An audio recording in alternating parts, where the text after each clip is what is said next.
How I made this. First open Fusion. Track the footage with Planar Tracker.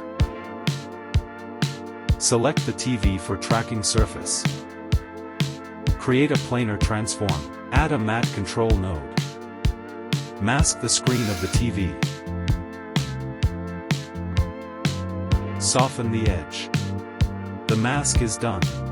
Let's create some footage for the TV. Open After Effects and rotoscope our model. I get this inspiration from a TV commercial from 1994. I created 3 videos.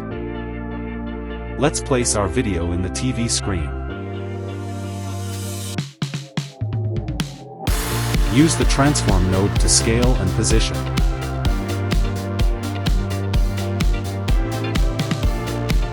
Add some TV noise. Time to clean the studio.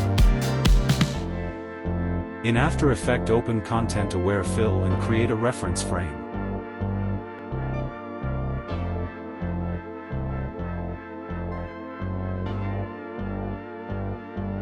Track the footage to align the reference frame.